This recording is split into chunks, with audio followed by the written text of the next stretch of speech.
It's extra drama for book number 18, Head Over Heels, starring Regina Morrow and Bruce Patman as lovers at Miller's Point. Dun dun dun.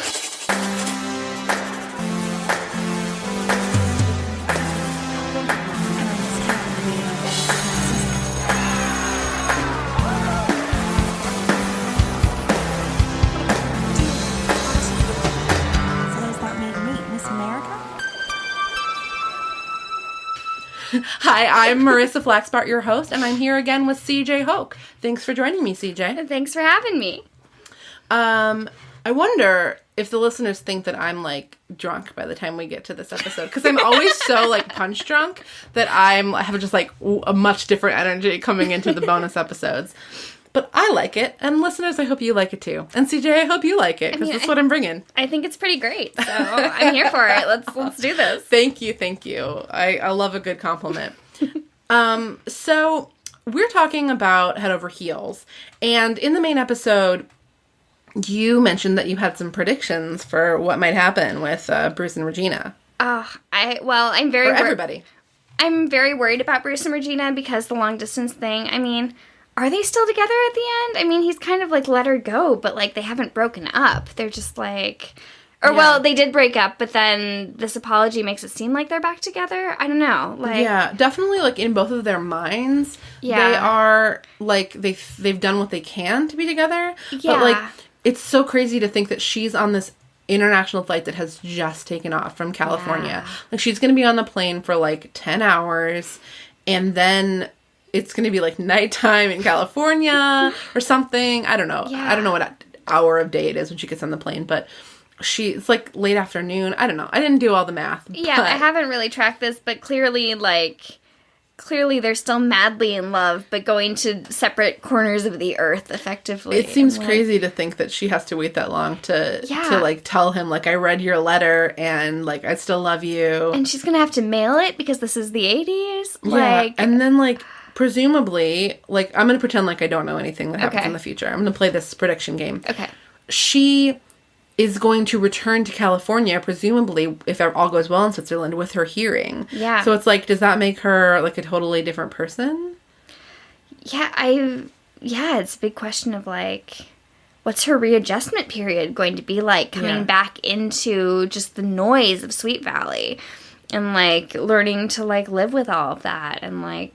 She's adjusted so well to her life as a person without hearing that I think it's almost like, why mess up a good thing? I don't know. That's weird to say. But. Yeah, no, but, like, I get it. It's like, how's that going to be? And what if she meets someone cute in Switzerland? Like, almost certainly she will. Of course, yeah. I mean, she seems wonderful. Like, and, like, really worldly guys, or maybe people that also, like, were or are deaf and they have that in common. What's going to happen with Donald Essex? Like, what if he goes back to Switzerland for a checkup? Yeah, like, he's a hunk. If she sees him as an older brother, but, like... maybe not for long. Switzerland can change things. Yeah. Like... Meanwhile, we've got Bruce as this playboy. Like, is he really going to be able to keep up with his affection for the girl that he no longer gets to kind of, like, look at? He is an 18-year-old boy. Yeah, Playboy class president. So now he's going to get all that extra attention, I'm sure. And, you know, I really want there to be a villainous rivalry between him and Ken that's now, like, started because of his running for office. Yeah. I don't know if that will be the case. Ken seems too nice. Ken Matthews, not like Ken the doll. Right, Ken Matthews. Ken the doll can't muster the energy to be angry. He's too busy running errands for Barbie. But they are twins. Yes. More twins. More twins. Which is perfect. Speaking of the twins, like, I don't know what's next for Jessica and Elizabeth. Like, is Jessica going to have to, like, repeat a grade because of history? Yeah, I was thinking about that, too. Like, what are the actual consequences of failing history for her? I was honestly thinking about that reading this book. Yeah, if she fails history, like, what happens if suddenly, like, Elizabeth goes on to the next grade and she doesn't? Like, what if Elizabeth graduates and is ready to go for college? Like... and they're suddenly torn apart. Is there a college in the town? But Elizabeth seems smart. Like, what if she goes to an Ivy or something? Like, what's going to happen? Like, I don't mean to be dark, but I feel like if Jessica got held back, I would think of like a serious suicide risk. Like just because she was so, I mean, I know that's not Jessica's energy, but she often says things like, "Oh, I would just die if such and such thing happened." She does say that a lot. I did think about that as I was reading it. Just how many times she's just like, she's so dramatic. But is that drama? Speaking of Mental Health Awareness Day, like, are these warning signs? Should we be really concerned about Jessica? Yeah. Well, I think that Jessica might have like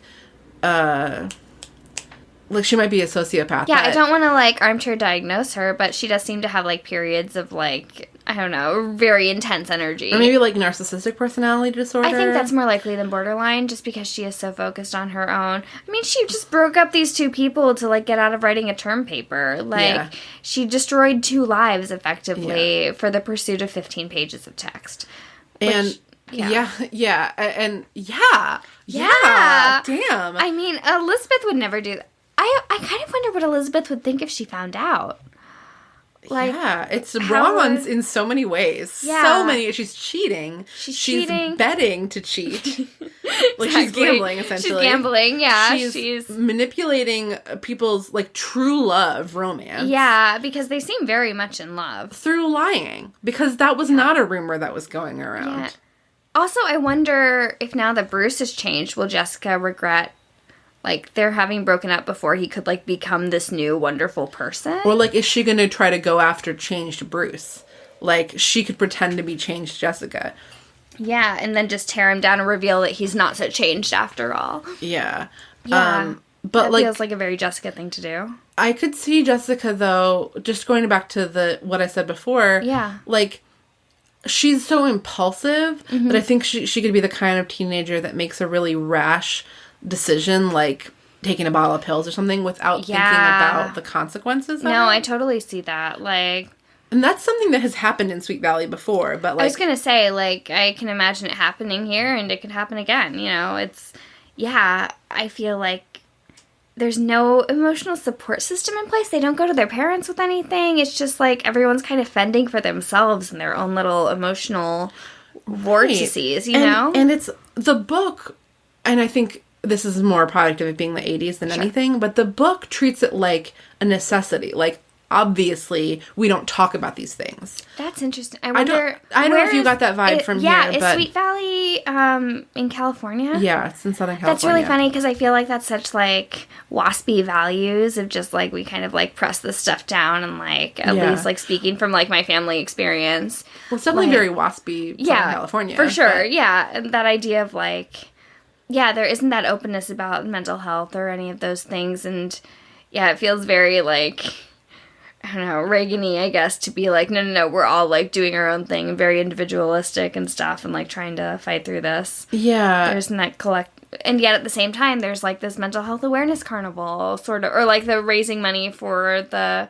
I don't think it's mental health. It's not mental health. It's like, it's just health. I wish it were a mental health awareness. Oh, wouldn't that be great? Love that. That'd be so great. Well, if we can relaunch the series, can we the new update these? It's like, it'll be much more healthy and also much less interesting. Then, well, then Mrs. Morrow can have her, like, catharsis at the fashion show at the mental health awareness carnival, as she, like, finally recognizes that she needs help for her depression and, like, her horrible anxiety headaches, and, like, reach a better, healthier tomorrow. Yeah.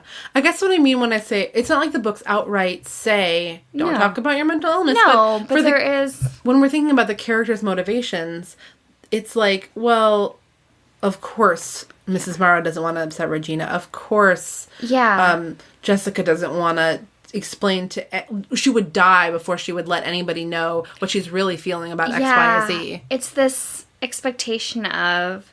I guess I think it is status. I think it's this, like, level of, like, stasis and, like, presenting that you're doing well and you are well and like everything is handled.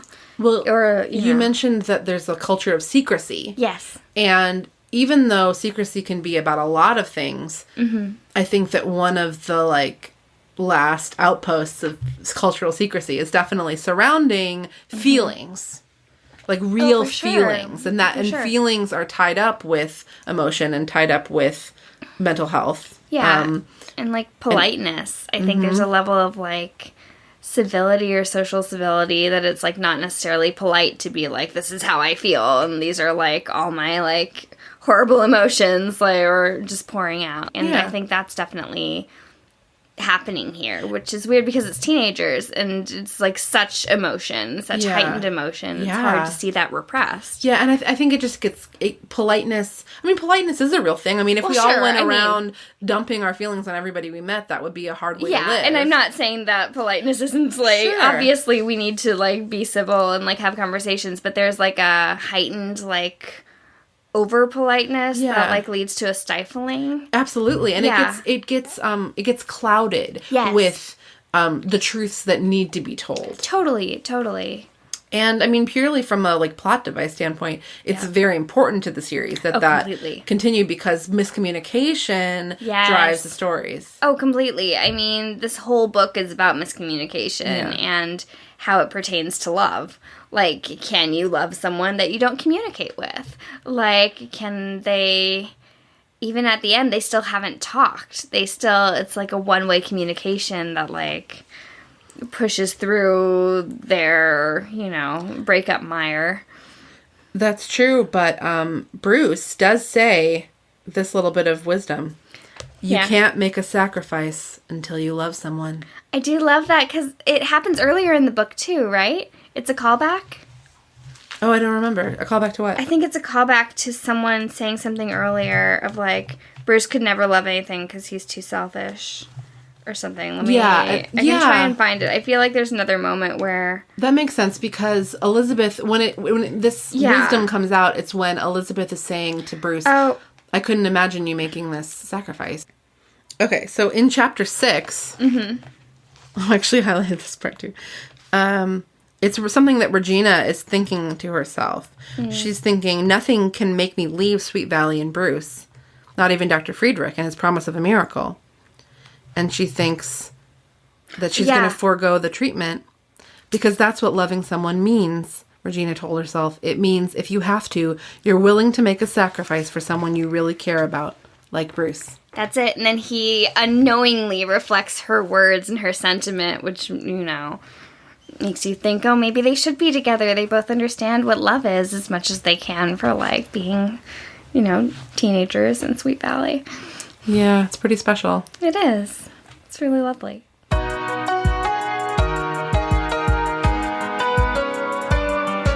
I don't know if I said this in the actual podcast. I love the way that Lila calls things vulgar. Mm-hmm. Like, the idea of vulgarity, I think, speaks back to that idea of politeness and, like, how, like, the worst thing she can think of is that something is vulgar and, like, goes against that culture. Right. The rich people in this book have this, like... this concept of decorum that really rules their lives. Definitely. That's the word I was searching for earlier and couldn't quite find. You're totally right. There is that idea of, like, this is how things are and this is how things should be. Well, and then it's funny because Lila says that, and Lila is concerned about these things, but we also learn explicitly in this book that Mrs. Patman, Marie Patman, hates the Fowlers. Not because they're the rival new rich family on the block. She hates them because they're nouveau riche. Right. So they don't know how to be rich. And the book makes mention of the Patmans and the Vanderhorns being the, like, old money families. Yes. Who the hell are the Vanderhorns? I do not know. They must not have teenagers. Yeah, that's actually, I had the same thought reading, like, I guess there's no Vanderhorns in high school. I do love that, though, because you have to wonder how much of Lila's preoccupation with not being vulgar stems from her parents' like anxiety about being nouveau riche and like not fitting into this like classier old society or old money in Sweet Valley. Yeah. I just don't know, like, what does Mrs. Patman think of the Morrows? I don't know. I think they must also be nouveau riche because we learned that Mr. Morrow, he, like, built his fortune on his, like, football. He was a professional football player. Oh, right. And he built his company on his, like, football money. They just moved to Sweet Valley, though, too, right? Yeah. So maybe there's something about, like, nouveau riche becoming that in Sweet Valley versus getting the money outside of it and then moving there. I wonder if that's a distinction that she's drawing. Yeah. I mean, I'm tempted to say, like, well, maybe she just doesn't know the whole story, but knowing Marie Patman... As I do. I'm sure she's asked around. She's gotten all the details from Maureen or Marilyn or whoever she talks to. About, I just picture her, like, with her, like, middle of the day martini or something, just being very, like, Desperate Housewives. Mm-hmm. Yeah. Desperate Housewives of Sweet Valley. Yeah. Shouting at Regina across the table. Yeah, exactly. How terrible. Well, let's tease book 19 for the listeners. Ooh, how about that? Sounds good. You want to read the old end of the book special teaser? offer, buy a Bantam book only. Oh, wait, not that. We also got treated at the end of this book to a passage from a new love trilogy by Francine Pascal called Caitlin. Yes, book 1, Loving. Let's see. Did you read any of it? It was about... I skimmed, but I didn't really... It was Francine Pascal writes this letter to the readers, trying to tempt them into reading. Oh, yeah. I do love her letter. Like, I did read her letter, and then I was just like, she sounds like she's the most popular girl at the exclusive boarding school. I'm like... Yeah, Francine Pascal is like, I was inspired by a character like Jessica Wakefield, only more so. Exactly, and with, Regina's complexion, so... It's like, so she makes this even more, like, bitchy, crazy, powerful, beautiful girl, and then builds a trilogy of books around her. I'm just like, how perfect. Like, were you in fanfic ever as, like, a writer or a reader or anything like that? You'd think so, based on all of my interests, but no, not really. Okay, well, this idea of, like, the Mary Sue, I guess is, like, yes, I do know about that. Above and beyond fanfic now, but, like, I just think about, like, all those things that I wrote where people were like, oh, well, we shouldn't write this because, like, Mary Sue is, like, who's so perfect and devastatingly beautiful and blah, blah, blah. Then I'm reading this about Caitlin Ryan. I'm just like, what? Except in the very first page of the excerpt, we learn that Caitlin Ryan is just, like, a huge bitch. So it doesn't seem like a very Mary Sue character. Maybe not. Maybe her that's first the action problem. right out the gate is to steal somebody's idea. And, That's like, true. send them away. There's this little, like... kiss ass who's trying to get in her club and has a good idea. Caitlin sends her away to go look for her gold pencil that she left in class. Yeah, her gold pen in French class. And as soon as the girl gets back, she realizes that she was only sent away so that Caitlin could, like, take credit for her idea. But she doesn't care because she just, like, wants to be in with the in-crowd so much. Oh. Listeners, you guys don't know what I'm talking about. Nobody's read Caitlin. But if you have read Caitlin, please write me a letter about it. Wait. I'm sorry, I'm reading it now. I'm just like, what is this? Oh, this is great. Okay, anyway, the back of the book. All right. In great bold italics at the bottom of page 152, we've got, will Jack destroy Lila and Jessica's friendship? Find out in Sweet Valley High number 19, Showdown. Thank you so much. And thank you. And listeners, tune in next week to find out all that stuff that Celia just said. Showdown. Bye.